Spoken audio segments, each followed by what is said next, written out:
9 defeats in their last 12 matches for the Premier League champions as they lose to PSV by 4-1.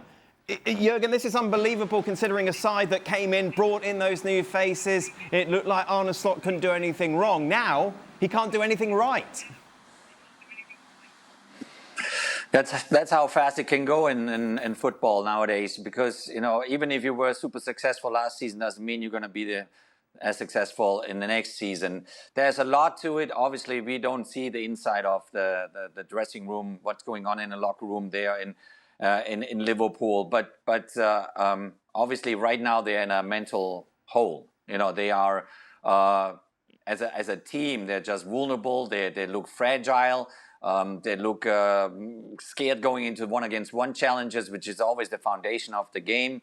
And they're looking at each other and hoping that one of these guys, you know, will pull them out there. But it's a collective effort that needs to happen within that group of players. Obviously, there are some leaders. You know, Van Dijk is obviously the leader. But it's going to be very, very difficult over the next couple of weeks to turn it around and climb back up in the table of the league in the Premier League, and also to stay competitive in the Champions League. Is it a borderline crisis, or is it a crisis? It's a crisis. Yeah, it's absolute crisis. There's a man in Philadelphia having his Thanksgiving. Scottish guy, actually, and he won't be having a very good Mr. one. Nicol will not have enjoyed tomorrow that. after this. Look, when you have players come into a club like Liverpool have in the summer, some of them are superstars like Wirtz and Isak, and they were huge money record transfers. So you expect a bit more from them. OK, sometimes it needs a little bit of time. But when others come in, like Frimpong, who has been injured, in Kerkez, what you need is, when you're having a bit of a tough time, as these guys are, what you need for any club when you go there is your experienced players to put their arm around you and take the game by the scruff of the neck and lead. And what these players are having is a tough time. But the leaders that led for Liverpool and performed the best for Liverpool, the McAllisters, the Gravenberch, the Konatés, the Van Dijks, you can just add them onto the list that are all struggling. Yeah. And the Liverpool captain, and I keep saying this, is, for all the mistakes Konaté makes, his mistakes are obvious ones. Van Dijk's are less obvious, I think, to a lot of people, but to us watching it sometimes, you think, what's he doing there? Why is he doing that? Why is he taking that position? And I saw him do it for... I saw him play particularly badly defensively for Holland and Warsaw as well. So it's not just a Liverpool thing. He's struggling. And when your experienced players are struggling, then it's very difficult for the younger guys that are making big moves. I mean, Kerkez is an international player, plays for Hungary, right? But he's still a young guy, and he made a big move from Bournemouth to Liverpool, to the champions. That can be daunting for a lot of people, and you really want your back four to be, and your teammates to be bailing you out and helping you. He's not getting that. They're all struggling.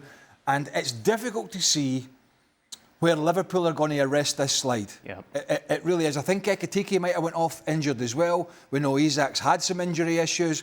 We know Salah's been ineffective. We know Wirtz has been ineffective and injured. And we highlighted all the other problems. They've got on paper, they have a bit of an easy run domestically. But is there any easy run for Liverpool at the moment, Robbo? Their confidence is so low now. And this is when you find out about your players. Not when they're winning games, not when they're winning the title. This is when you find out the good characters, the players that are willing to get on the ball still, the players that are willing to defend with urgency, the players that make good decisions, the players that get round the other players. Come on, we've got to do this, whatever it is, you know, and sort of take it away from the manager slightly and take it back to the players. Because at the moment, I don't see that. And the one, and you just mentioned him, Virgil van Dijk's performances recently, in my view, have been shocking. Even when that run happened, he still said to Konaté, you should be coming across to block the run. He was miles away. He couldn't deal with that. So he's looking at other players all the time. And that's not the way a leader should be. So they've got major problems. And until they get a couple of results, the confidence will be drained further and further away from them. But even Man City last year, when they fell off that cliff as champions, and they'd been champions for, 4 out of 5 years? Mm-hmm. So you could kind of understand, in a sense, that drive sometimes is difficult to go again.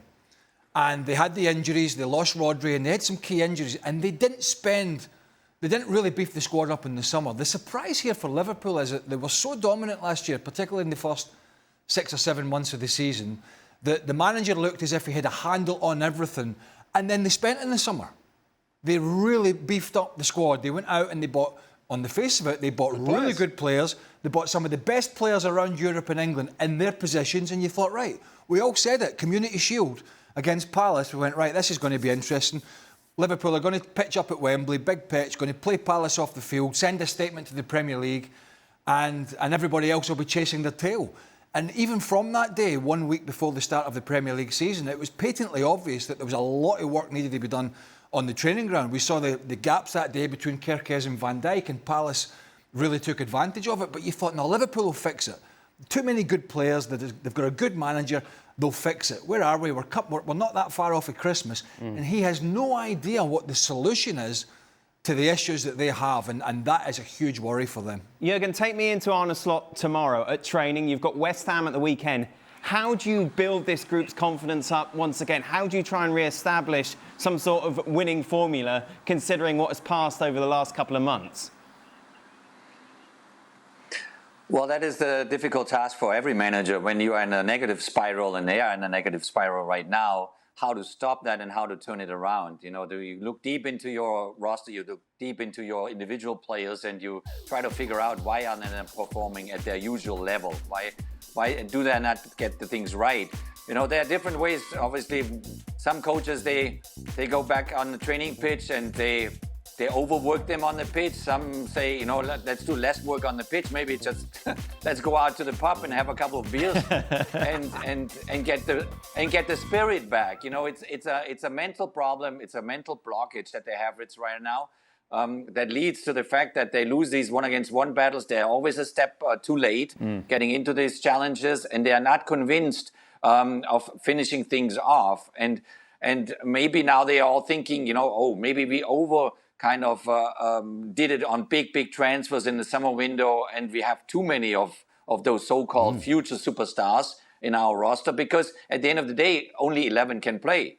So you have definitely 3, 4, 5, 6 guys on your bench that are used to always play, you know, and when they're on the bench, then they're not happy. So, you know, when things go well, everybody's quiet, you know, everybody's all right, you know, and nobody says a bad word. But when things go wrong, then you know, behind the scenes, you know, people talk to each other, players talk to each other, and that's what you have to stop now, this negative spiral. You got to somehow stop it, and I'm sure that he will try it to do everything possible in his hands. And then you can come back only over wins, you know, and probably over a far more physical approach than they did recently, because they need to fight first and then play wonderful football. Now you had a little giggle there when Jurgen said, maybe go to the pub and have a few pints. And I know you were, you know, as sometimes people just have a laugh about. But I'm being serious now. That, you know, people might think, well, that was something that was done 20 years ago and 30 years ago, and it certainly was. But you know what? Sometimes it's more, as Jurgen said, sometimes it's more than just dragging players onto the training field and slogging them to death about all the mistakes. And sometimes it is as simple sometimes as that camaraderie. And I know people laugh about it. You think, oh, you go out in a bonding session, you have a bit. But sometimes players need that. There's a pressure. There's a pressure, and when you're under that pressure, you need everybody to be together. And sometimes it's not the double session on the training field and every day. Sometimes it is, you know, going for dinner and a few beers and chilling and chatting and talking about the problems and how you're going to solve it and getting those relationships again. Something to spark it, because whatever they're doing at the moment is not working. And you know, we do laugh about these things, but if you don't have the bonding and the dressing room and the camaraderie, you're screwed from the start. And Liverpool have to find something, whatever it is. Jurgen suggested something. I think he's absolutely right. Liverpool won the title last year, and the players were very pleased with themselves. You know, we've won the title, and then they go and buy 4 or 5 players, and they think, hang on, why we won the title? Why are you buying him? So the player that he replaces is now a little bit unhappy, and the player that comes in at centre forward, you know, the centre forward that goes out, he's a bit unhappy as well, and they let 1 or 2 go. And there's a bit of jealousy that comes in. I've seen Do you think so, Robert? Oh, is it not a sense of this is going to make us stronger and better? I've seen it happen many, many times. When you buy, when Liverpool were at their very best many, many years ago, they had the best team. They'd buy 1 player that they might just improve, and he probably had to stay on the outside for 6 or 7 weeks before he got in the team. When you go and buy 4 or 5, it probably messes up the spirit of the team. The Van Dijks and the Salahs, well, why are we buying him? You know, we did so well last year. We had a great team spirit. This is going to spoil everything. And they will probably be blaming the new players. It's just not working. But there weren't many new players on the pitch today. No, but by now the confidence is all gone. The animosity's there, maybe. The team spirit's gone downhill a little bit. So when do we start opening the door to the conversation that he needs to go? If you don't start seeing an improvement at some point, the manager is under pressure. Of course he is. The thing is, well, we looked at the upcoming games, didn't we? West Ham, Sunderland, Leeds. And there's many managers that have won the title. Think of Ranieri, won the title with Leicester. You think, what a great job. Halfway through the next season, he's gone because the expectations are even higher. I think Liverpool have a little bit more confidence in this guy than that, for sure. However, at the end of the day, it is all about results. He can just thank his lucky stars that they had this season last year, because had he come in and they'd finished in the top 4 and no better and got knocked out of every other competition, which they did, got knocked out of the FA Cup to Plymouth when he made all those changes, which was really unnecessary, but that was his decision. If he didn't have that in the bank, I think he'd have been teetering. You have to look at his old club. For years, Ancelotti won the title. The next season was gone. You know, there was, I think the Brazilian, won the title. The next year, Mourinho won the title. He was gone the next year if they don't get results.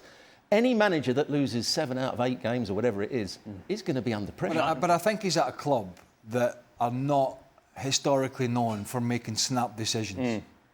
Certainly not. You know, if you look back over the years, there's not really been a club, Liverpool, and I'm not suggesting we're at that stage. No. We're not, but they're definitely struggling. There's no. I mean, if we go into the new year and they're sitting 14th in the league or something like that, then of course he's going to be under pressure to save his job because more questions will be asked.